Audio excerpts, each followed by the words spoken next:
Grade me, baby. A plus plus plus plus. A plus plus plus plus plus. Look at that beautiful open crumb, though, girl. Look at that open crumb. Oh my gosh, this is so good. Look at that. No one cares about the crumb. They care about if it tastes good. It tastes like fucking fire. Look at that. Guys. Here, no one cares about the crumb. They want to know, is that shit good? It's good. That shit's fire. It's, Wake up. it's good.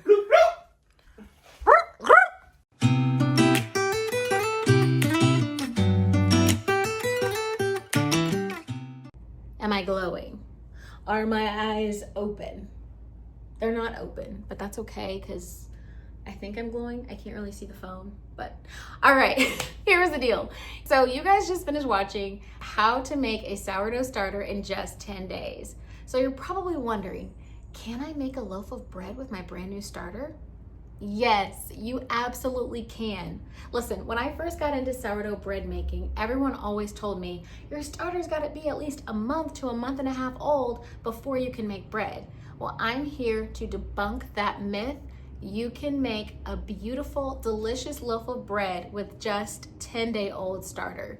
Not only is your starter ready for bread, it is also ready for pizza, cinnamon rolls, crackers, bagels, English muffins, pie crust, you name it, your sourdough starter is ready for all the things. So without further ado, let's get into this video where I show you that you can make bread with your brand new 10-day-old starter. All right, let's get to it. The leaven on night 10, it has risen. Okay, so this is our active sourdough starter that we have been feeding for the last 10 days. We did our last feeding at 2:43 p.m. and I have just shown you guys that you can make an active sourdough starter in just 10 days. So now that our active sourdough starter is bubbly and active and risen, we are going to use this active starter to go ahead and make our 100% hydration leaven to make our very first loaves of bread. This starter is so beautiful. It's got a really nice thick consistency. It's very bubbly. And now I'm just going ahead and adding 50 grams of active starter to my food scale. Make sure you zero it out, and then you're going to go ahead and add 40 grams of all-purpose flour, another 40 grams of whole wheat flour, and then 80 grams of room temperature filtered water. Now, if you're trying to peep what brand of food scale I have here, I will say that I got this one on Amazon, and let's just say you get what you pay for. So if you're going to be into sourdough, I would highly suggest that you get a really good quality food scale that is well calibrated and not going to be messing up your measurements. So we're just going to go ahead and mix together our leaven very thoroughly. Make sure that there's no dried flour at the bottom of your measuring cup. This is our 40 grams of all-purpose flour, our 40 grams of whole wheat flour, our 50 grams of active starter, and 80 grams of room temperature water. Put a paper towel over it so it can breathe and let it sit overnight. I just got home from the gym, and this morning I checked and the verdict is in, but this is leaven made from only 10-day-old starter. So I'm pretty hopeful that if you just made your starter over the last 10 days, you are going to be able to make some sourdough bread. So let's get into it. Let's see if we can make some bread with this. We're going to go ahead and use this food scale to measure out 700 grams of filtered water. I like to boil a little bit of hot water on the stove to bring my water temperature up to 84 degrees. I use a meat thermometer to measure out my water. I also use it for candy making. It's been very effective. Now, even though I'm into milling my own flour, if you're a beginner sourdough maker, these two brands of flour would be really great for you. I am using this King Arthur bread flour and 100% whole wheat flour from Azor Standard. Now here's our leaven, our 10-day-old active starter that we use to make our leaven. And here's where we're going to see if it passes the float test. Now the way to see if your leaven is ready is it will float when it hits the top of the water. So at this point, I was so excited to see that yes, indeed, our 10-day-old starter can make bread, because look at how beautifully that leaven just floated to the top of the water. So now we're just going to go ahead and disperse that leaven very evenly into the water until it's all melted and mixed in thoroughly. Once you're done dispersing that leaven throughout that water very evenly, zero out your scale, and you're going to add in 900 grams of that bread flour and 100 grams of that whole wheat flour. Now, this is just a friendly reminder that if you are going to be in sourdough making, I highly suggest that you get unbleached flour and make sure that it is organic, because nowadays they are constantly spraying our grains with so many nasty toxic chemicals. So if you aren't milling your own grains yet, just go ahead and grab the unbleached 100% organic flour. So I just grabbed my dough whisk and I'm just bringing together all that flour and water together, and it's just going to make a really nice dough ball. And like I said earlier in the video, make sure you get a really good food scale, because if your measurements are off and you've never done sourdough, you may not know what to do if your dough is not coming together correctly. So make sure you use a really good food scale. So you can go ahead and just kind of pull the dough off the dough whisk and then just kind of combine it together. I love this food scraper. I just use it to go around the bowl to bring all of that flour off of the side of the bowl. And don't worry, like if you feel like your dough is dry, don't worry. We're still going to add a little bit more water after our Autolyse. And essentially the Autolyse is a rest period where the flour absorbs the water and it's going to start to develop that gluten. Now I just cover my bowl with a bowl cover, I stick it in the microwave, and I just leave it there for 40 minutes. Now if it's a winter month and it's really cold in the house, I might put that oven on 170 degrees, but typically I leave the oven off because you do not want too much heat rising into the microwave, because it can kill your sourdough. While our dough sits for that 40 minutes, I'm going to zero out my food scale. I have my measuring cup, and I'm just adding in 20 grams of salt. I like to use Himalayan. You can use whatever you want, Celtic, Himalayan, kosher. And then I just add in 50 grams of that boiling hot water that I had previously, because it kind of melts the salt. I stir it together, and during that 40 minutes, our salt mixture just kind of cools down. So I just leave it on the counter for 40 minutes while my dough is autolysing. So our 40 minutes is up. I'm just removing my bowl cover, and now I'm going to add my salt water mixture into my dough. Now, during that Autolyse, our dough became more elastic, which you can see there, and it's really nice. It's got that really nice structure that it didn't have before, and I'm just using my fingers to press in that salt water into my dough very thoroughly.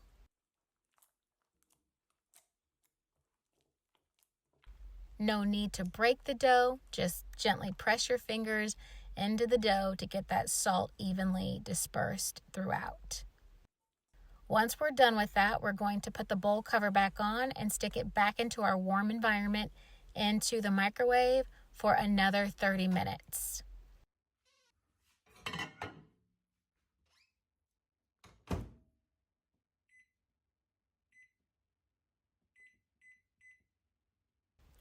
Once the 30 minutes is up, we're going to take that bowl cover off, and you can still see some residual water on the edges. Do not worry. That water is going to absorb into the dough. And I don't know if you guys can hear in the background, but I just have a little bowl of water next to the bowl, and I dip my fingers in that bowl of water as I'm doing this first set of stretch and folds. We are going to do 3 sets of stretch and folds. So basically how you explain it is you turn the bowl, pull the dough, and fold over. Turn the bowl, pull the dough, and fold over. Do not break your dough. Just turn the bowl, fold over. Turn the bowl, fold over. We're going to cover it back up with our bowl cover and stick it back into the warm environment into the microwave. We're going to let this sit for 25 minutes. And when I got into sourdough, I was really intimidated by needing a proofing box. I still don't have a proofing box, and I still make really great loaves. So don't be intimidated by that. And like I said, if your house is really cold, you can put your oven on 170 so that fermentation will take place. So after the 25 minutes, we're taking the bowl cover off, and we're doing another set of stretch and folds. So we're stretching that dough up high. I'm sorry I didn't get the camera to show you how high I was going. I'm stretching it as much as I can. I'm turning the bowl, I'm folding it over. Turning the bowl, stretching it, stretching it, and folding it over. Turning the bowl, stretching it,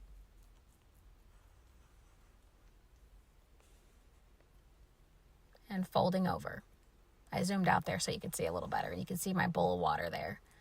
Stretching it and folding it over.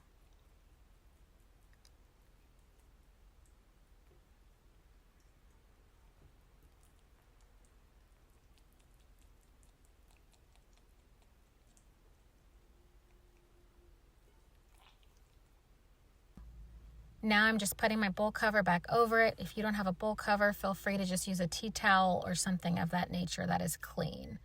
I'm setting it back into the microwave for 25 minutes. Once that 25 minutes is up, we're going to do another set of stretch and folds, where we turn the bowl, stretch, and fold over. Turn the bowl, stretch, and fold over. Turn the bowl, stretch, and fold over.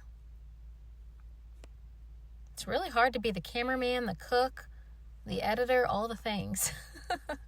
But you got it, right? You turn the bowl, you stretch out the dough without breaking it, and then you fold over. And you can just have a nice little bowl of water to keep your hands moist. And that makes it work really nice and well. And you see, I'm not breaking my dough. I'm just stretching it out. Sometimes it's this tight, sometimes it's not. I'm covering it back up with my bowl cover, setting it back into my warm environment for 25 minutes.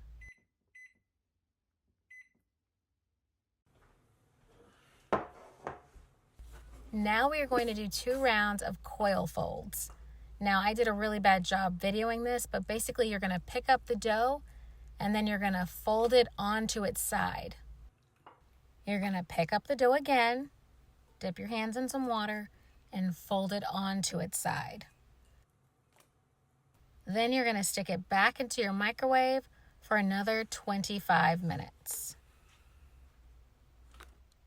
All right, once it's done, we're going to do another coil fold on our dough.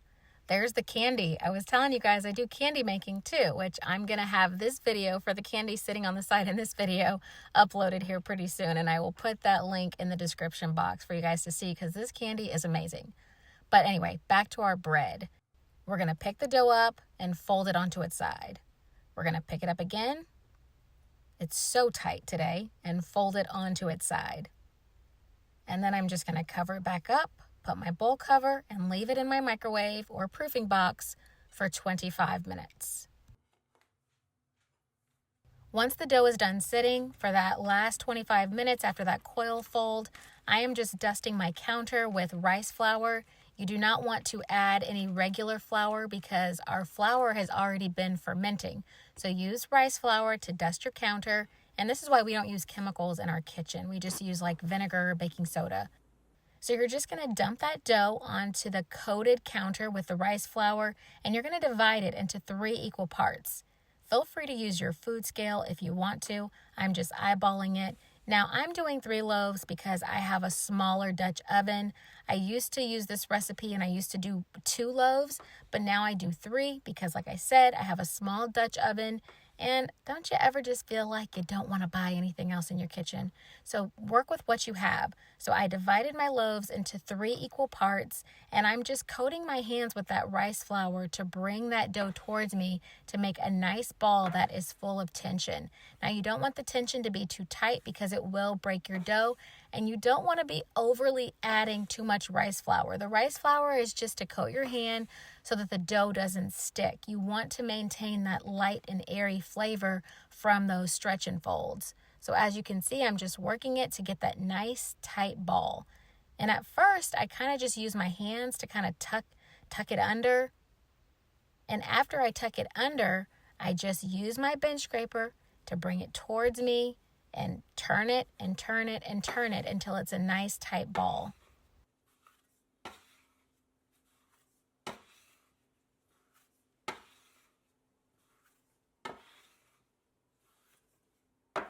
And we're going to leave these on the counter to rest for 30 minutes before we do our final shaping.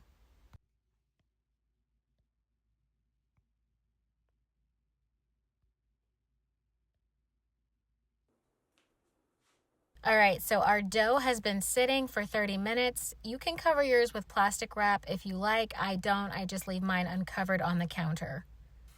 So I'm just picking up the dough and then flipping it over on its side.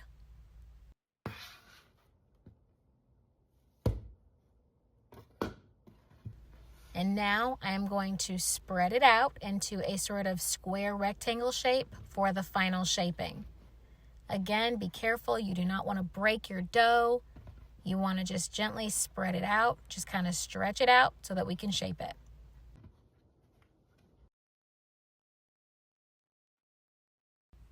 So you're going to bring the dough from the bottom. You're going to flip the left side over. Then you're going to flip the right side over. And then you're going to pull those top two corners over the dough to make a nice burrito. And then you're going to use your bench scraper to turn it into another tight ball.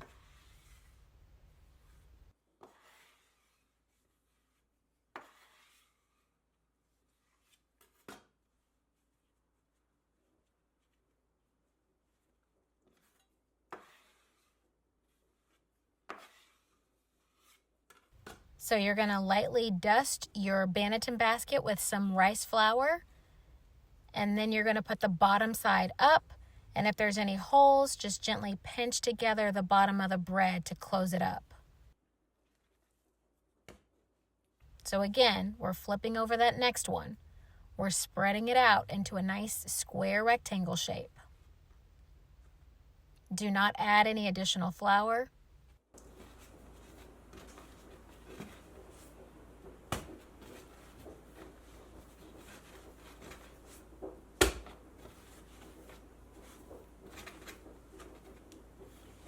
And then you're going to fold from the bottom, flip from the left, flip from the right, and then you're going to pull those top two corners up and over the dough.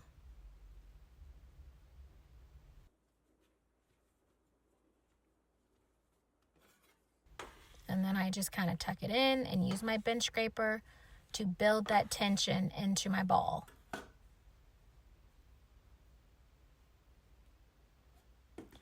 You're going to dust your Banneton basket with rice flour and then close it up.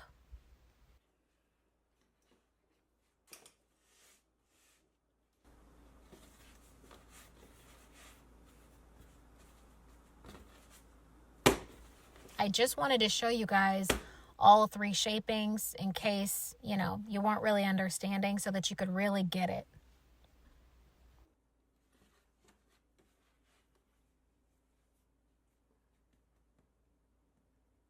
And the way my kitchen is set up, it's so hard to record this part because I don't have like an island. But I think you guys get it. You guys are smart. You're a smart lady. I know you got this.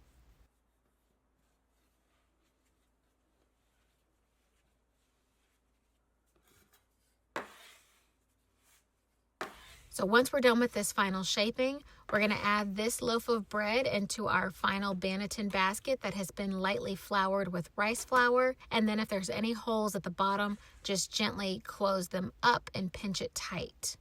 It's now time for the final proofing. and this is where the dough will rise and it will be ready for baking. Now I'm putting these in food safe bags, but I also met this girl at the gym and she told me that she uses plastic shower caps, which is also a really great idea. So I just leave this on the counter for 4 to 5 hours, but you could put yours directly in the refrigerator for the final proof. But because my objective was to show you that you can make sourdough bread with just 10-day-old starter, I did my final proofing on the counter for 5 hours, and then I stuck mine in the refrigerator for about an hour so that it would be easy for me to score. I'm just using this blade to go about 1/4 of an inch deep on both sides of the bread, and then I'm using the blade to also go down the middle. I am by no means any sort of score artiste. My Dutch oven has been in the oven for about an hour and a half, getting piping hot because you want to create steam for when you put your bread in the oven. So as I'm scoring this, I'm also getting my Dutch oven ready.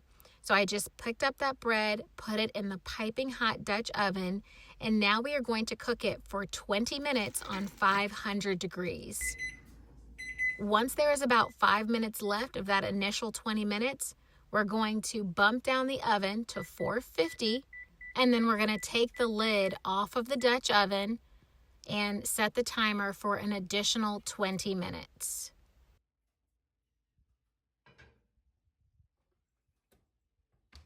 So my bread is now cooked for 40 minutes, 20 minutes with the lid on and 20 minutes with the lid off. Sometimes that second 20 minutes could be between 15 and 17 minutes, just depending on how golden brown you want it to be.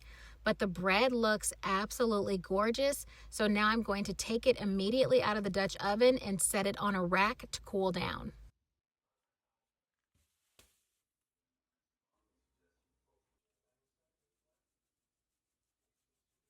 This is another loaf of bread that I just took from the refrigerator.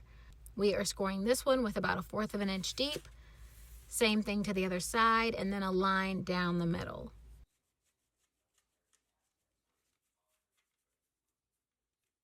Now make sure you put that Dutch oven back in the oven. Bump that heat up to 500 to create that steam for this second loaf.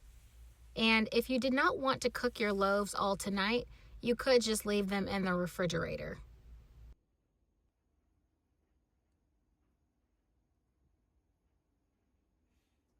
But again, I had to show you that you can make sourdough bread with 10-day-old starter.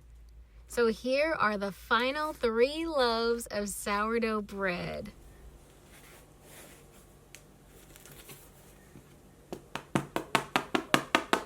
They have that beautiful sound, a beautiful structure, and I was just very impressed. So we have now debunked the myth that your starter needs to be a month old to a month and a half old before you can make bread. Keep in mind, if you are new to the sourdough loaf world, this bread is fresh. It does not have any preservatives, so it's not going to have the shelf life that your store-bought bread has. So what I like to do is I like to cut it up immediately once it cools down after a couple hours of it cooling, and I like to slice it up and put it in my freezer. I'm sure it can last in the freezer for up to 6 months. We've never let it go that far. We probably let it go between 3 and 4 months in the freezer, especially when I've been working on perfecting the craft and getting better at it. But it's been really good after even 3-4 months. So if you wrap it up freezer tight, it's going to last you for a really long time. So don't just leave it out for a while because it's going to get stale. But look at those gorgeous air bubbles. We have now debunked the myth that you have to wait for a month to a month and a half to make sourdough bread with your brand new starter. I don't deserve bread? Do you want a piece right now? Yeah. So, here's the question. Yeah, what's the question? Can you make sourdough bread with 10-day-old starter? With brand new starter? Yeah. Sí se puede. Sí se puede. Sí se puede. Yes, you can, girl. Holy crap, it's good. It's really good. Oh, shit. It's so soft. Let me get more of this. So soft.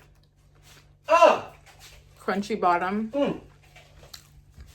And I was wondering if you'd be able to taste the sourdough. No. You can. Mmm. It has that charred bottom, like a this pizza. This isn't as sour as your stuff usually is. Well, I could have let it sit in the fridge for another day. That's good. Why is it so good? Look at him dancing. Oh, look at me. That's delicious.